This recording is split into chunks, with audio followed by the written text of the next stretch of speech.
Total War Medieval 3 è sempre più realtà. La Creative Assembly continua a mostrarci i progressi nello sviluppo delle meccaniche di gioco. Una trasparenza con la community senza precedenti e che fa molto ben sperare. Ma sarà davvero in grado questo Medieval 3 di diventare lo strategico storico medievale definitivo? Forse è un po' presto per dirlo, nonostante l'ultima live stream ufficiale, di cui vi voglio parlare oggi. Ben ritrovati, sono Tiranno Matto e come al solito dritto al sodo.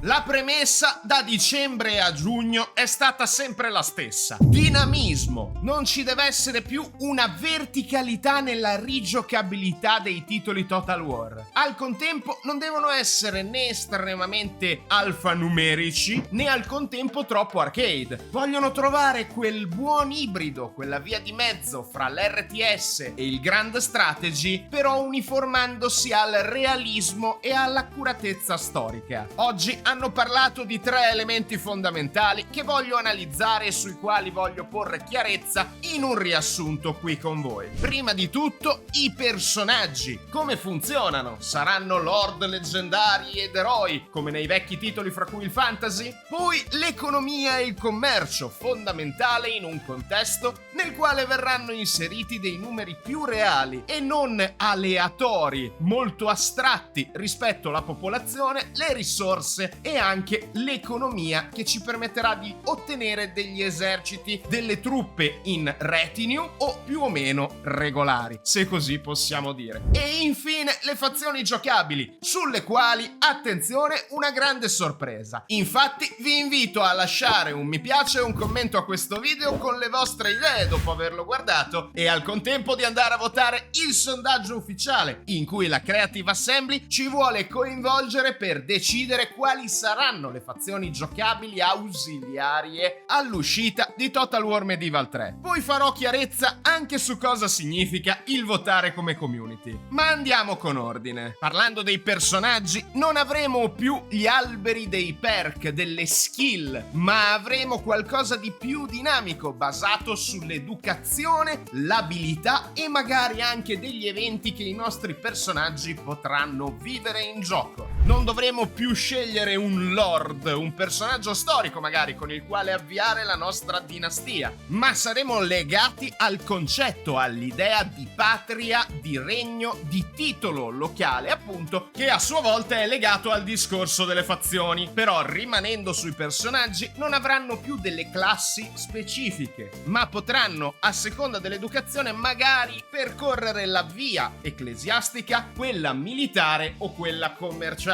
Alcuni ruoli dipenderanno appunto da questo tratto educativo, un po' alla Crusader Kings 3. E attenzione, proprio al gioco Paradox la Creative Assembly si ispira e vuole diventare competitor, senza complicare troppo le cose. Prima lo dicevo, non vogliono esagerare con i numeri, i modificatori e quella complessità che rende ripida la curva d'apprendimento senza semplificare troppo la nostra vita. Il che significa che i nostri personaggi, che siano della casata regnante o meno, potranno essere assegnati agli eserciti, alla governance di un determinato territorio diviso in regioni, oppure in alternativa potranno essere utilizzati come commercianti, diplomatici e via dicendo. Vi ricordo che siamo in una fase di pre-sviluppo in cui devono concepire assieme a noi per la prima volta nella storia della Creative Assembly tutte le meccaniche fondamentali, il vespaio delle nostre fondamenta dell'enorme castello che sarà Total War Medieval 3. Però è una bella cosa vedere di nuovo le capacità con le stelline invece che i perk, pur separandoci al contempo da quel modello arcade degli scorsi Medieval che ormai sono antichi, evitando anche le classi specializzate alla Three Kingdoms, favorendo il concetto di dinamismo di cui vi parlavo prima, che è anche proprio dell'epoca medievale. E hanno parlato abbastanza anche della scienza dell'araldica, mostrata palesemente per quanto riguarda le unità. E a tal riguardo ci hanno fatto vedere abbastanza sulle liste regionali, che avranno un'evoluzione dipendente anche da sviluppo ed economia, oltre che al tempo di gioco, già che avremo un'evoluzione temporale data dalle ricerche tecnologiche, dalla turnazione dall'alto al basso medioevo, e le risorse saranno fondamentali per armare le truppe regionali. Eh sì, perché saranno le culture a dettare i nostri roster. Ci saranno delle unità specifiche, attenzione, ma saranno poche, limitate, e faranno parte della caratterizzazione della fazione. Ora voglio stravolgere un attimo lo streaming content della Creative Assembly e parlare di queste benedette fazioni. Ne hanno scelte 6 che sono già pronte e non verranno cambiate dalla votazione popolare. Il Regno d'Inghilterra, il Regno di Francia, il Sacro Romano Impero, Basileion, Torromaion, l'Impero Bizantino, il Regno d'Outremer di Gerusalemme e, attenzione, i Proto-Ottomani, il Gran Sultanato di Rum.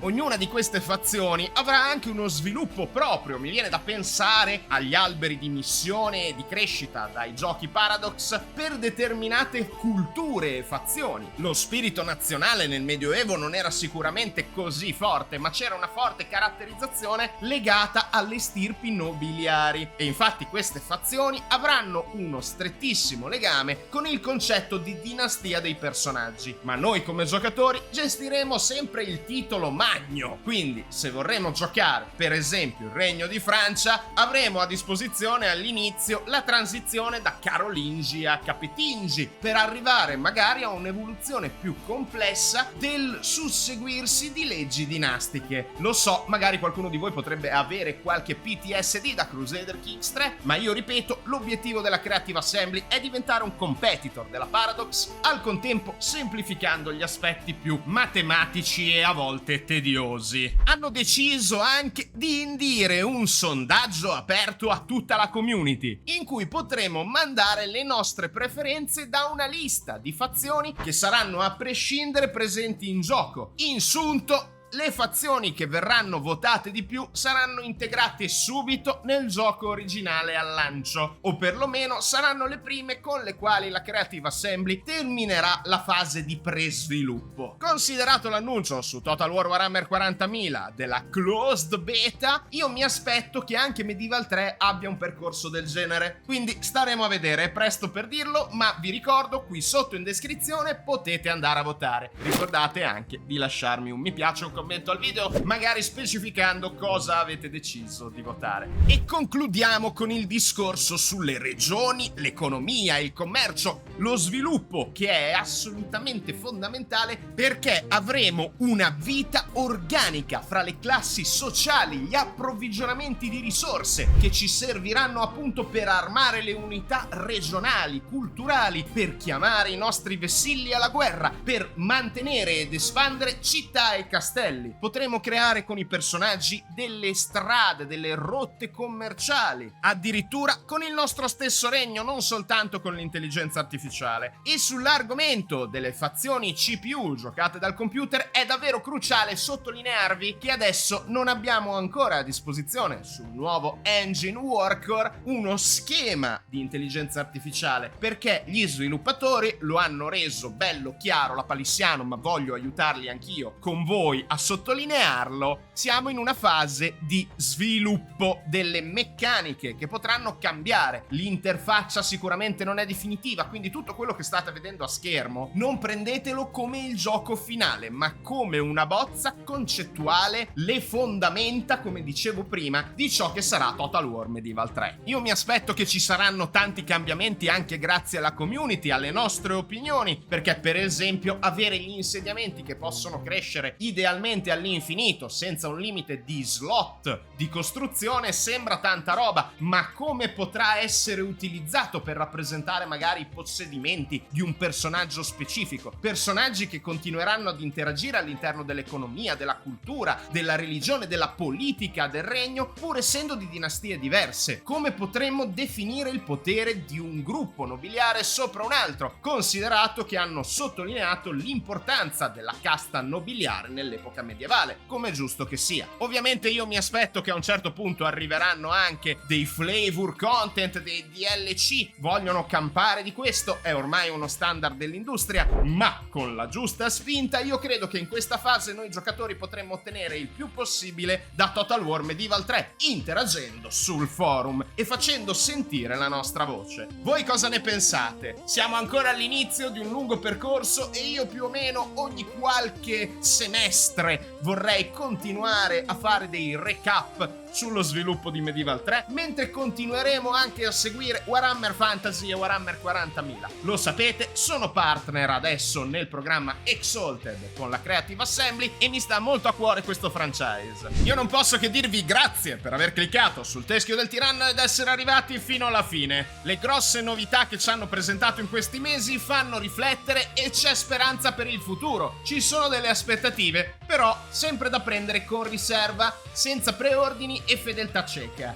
Lo sapete, voglio stimolare lo spirito critico e rimanere una voce fuori dal coro, che adesso non può che dirvi. Questo è quanto per oggi. Tirannomatto out e alla prossima!